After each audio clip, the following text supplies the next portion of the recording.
Hello there, everybody, and happy May, the fifth month of the year. Can you believe? Anyway, I know you've got to be thinking that it's going by very, very quickly. I mean, for some people, Memorial Day being 4 weeks, which is about the unofficial start of summer, at least in the northern hemisphere, and it's like I'm not quite ready for that. But anyway, maybe some of you are. Uh, as I said in my title, I want to talk about taking tests. Now, before everybody freaks out, this is not going to be a test to be graded. And even if it was, it in one sense doesn't really matter. Now, I know. The first time I read something like this, I thought that this was really crazy because it was like, it makes no sense. Why take a test when you don't know anything about the topic? Yeah, but let's think about this. First of all, let's talk in terms of that you're learning something new for whatever, whether you're in a class or whether you've got to learn something new for your job. Maybe you're helping one of your children try and learn something new. Maybe you've got an adolescent who's trying to learn the material for the driving test, whatever. When we go into learning something new, obviously it's new, so we don't know anything about it. So that when we listen to the lecture or read the material or whatever, I'm going to just sort of talk in terms of listening to a lecture just simply to make this things easier here. So you're listening to the lecture and you're trying to take notes perhaps, but you don't really have any idea what you're supposed to listen to. I mean, it's brand new. Is that good? Is that good? Is that good? What's the new stuff? You don't have anything to connect it together. One item is just as important as something else, and that may not necessarily be true in the long run. You might see something at the beginning that might be important for you to know at that point so you can understand material later, but that in itself doesn't necessarily mean it's going to be important to the whole topic. Okay? So when we're starting to learn something new, we don't know anything. We're just taking notes, and over the course of time, we have other tests or we write papers or whatever we do, give a presentation or some such thing like that, or somebody quizzes us or however it works. And over time, we begin to recognize essentially what's on the test.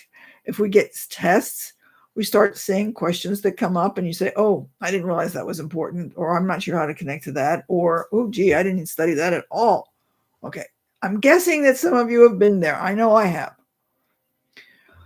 So that you're going through and you get to typical course of the school's end of the term when you take the final exam and you're got a better idea of what the material is all about, but you're still not so totally sure that you've got everything that you need to know to take the final exam. Okay. Do we have some kind of consensus here that that seems to be the way things work? I mean, the idea is you start from square one or square zero, depending on how you want to look at it, because you know nothing, with the idea of going through a particular set of material to try and get to be somewhat competent in that material. Okay.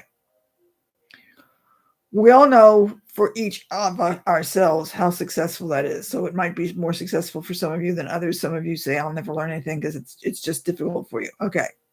Got that. Put that into your head right now so you think about that and sort of mull it over. Now, let's suppose you get in and you know you're going to start a new course or have to take something. See if you can find somewhere a test, a pre-test or whatever.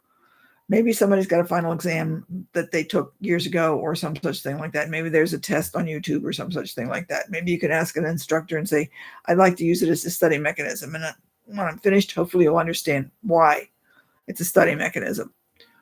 So you get a hold of the test and you take the test. You bomb it. Yeah, of course. You have no idea what's going on. None of that, the vocabulary is meaningless. You might not even know what some of the words are. You might not even be able to pronounce some of the words. So you get pretty much to the point of basically, checking off C on the multiple choices and just eeny, meeny, miny, moe. Got it. When you're finished with it, and you bombed it, which doesn't bother you because you knew you were going to bomb it anyway because you didn't know anything, right? And go over it and take a look at it and sort of kind of like reread it if you can and take a look at the questions and the right answers. It doesn't really make sense to you, but in your head, you at least begin to see the terms. You begin to see some of the words. You begin to see some of the phrases. Think about this. Even though there's nothing in there, if you will, to, in a sense, to use the phrase, hang your hat on, you might have a bunch of coat hangers, so to speak, and you're not sure where things go on what coat hanger. As you go through that material and as you get the lectures, the teacher explains it to you. and you're taking notes, and suddenly it's like, oh, I've heard that before. That was one of the phrases on the test. You start hearing and seeing and reading phrases that you saw on the test. You might even see things and say, I don't remember that being anywhere on the test. I didn't see that at all. Think in terms of what this is now doing to your head about where you're deciding what's going to be important or not. Because if you saw, say, when you took the test, a cluster of like 3 questions on one particular topic, maybe they were just variations of the same thing, you're going to pay much more attention to that when you get to that material when you're being taught that, right? Because you're going to say, there were questions on the test on that stuff. I better pay attention. And you start taking notes. Now you've got things, in a sense, you've got labels, if you will, for those coat hangers. You have an idea of what's supposed to go on those particular coat hangers, what even coat hangers are supposed to belong in that closet, if we use that analogy. And this is going to make it a little easier for you to take notes, because now you've got a basic idea of some of the things that you need to learn, because you know that there's going to be a test on it. Now, you might say, well, I got a hold of a test that came offline. How do I know that it's going to be the final test? True, you may not. But if we've got something that's going to be an online test because of a material, maybe you're taking a test to get certified in a particular IT area. Let's go back with what I said earlier about helping a teen with the driving test. You've got a rough idea that even if that test that you got off the internet isn't exactly the test that they're going to take, there's going to still be some material on there. You're going to have to study the signs, the shapes, the colors, and what different things mean. So even though you don't get those specific questions, there's going to be some kind of similarity across all of those things, because that tends to be considered the standard information that's necessary for that particular material. I mean, think about it. As I said, as a driving test, do you really think that there's going to be 10 driving tests out there that are going to be completely, totally, utterly unconnected to anything else on anybody's driving test? Probably not, because they wouldn't stay on there longer. They would have lots of comments that said this stuff stinks. So usually if you find something that's a test on that, assuming, of course, it's not like 20 years old, and even then maybe perhaps could be, it might even be more important. If they're still publishing it and they still say that it's inactive, this is where you might want to see the comments and see if people think that the test was good. Because maybe if it is a 20-year-old test and people are saying, gee, I can't believe this stuff is still being tested on these days. Key point, still being tested on. So that implies that somebody's looking at that and that's what they're getting on a test.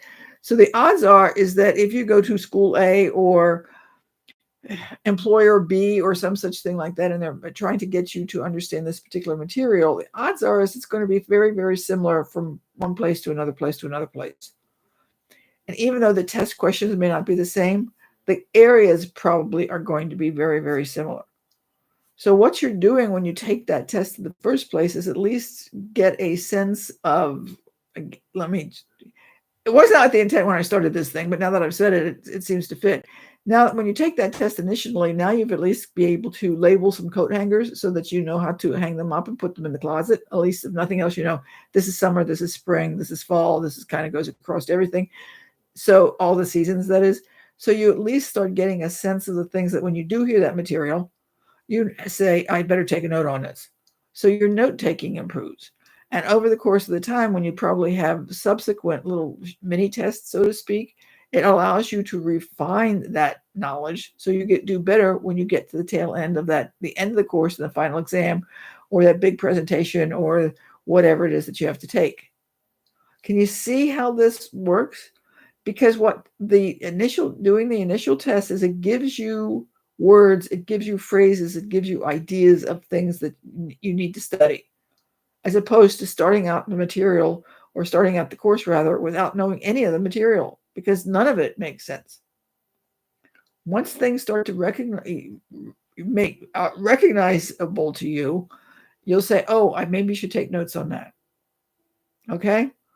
So I would suggest that when you're having to learn something new, start taking a look at seeing if you can find a test. There's probably a test on, or some sample test on just about anything, I would imagine. I guess. I don't know, because I haven't gone to look for everything on every kind of test. So I don't know, but I'm going to guess somewhere along the line somebody's posted a test on something. I would suggest you take a look at 2 or 3 to see, if they're similar, so that somebody's not throwing something up just to be because he's or she is being difficult. But take a look and see what happens. If you see 2 or 3 tests online and they tend to have the same items on their tests, those are the things you're going to need to take on your notes when you start listening to the lectures. Okay, does this make sense? Does this make more sense than you thought it was when you first heard me talk about it in the first place? So if you can see how this works, or if you have any questions, go ahead and ask me a question. But I'm hoping that this makes much more sense. And it's for those of you who are parents and trying to help your children, give them little tests. They're not going to like you, but they don't like you making them do their homework anyway. So what's the difference? If you give them tests that you know that are going to come up later, say like on the driving test, you know some of the things that are going to come up, see what you can do. Okay? So I hope this was helpful. And I hope it made a lot more sense and started you thinking about how to rearrange some of your thinking when you're studying for exams or learning anything for that matter, even if you're not going to take a test. So let me know whether it was helpful and just stay in touch and tell me what you thought about it. I'd really appreciate it. So you take care and we will chat with you later. Bye.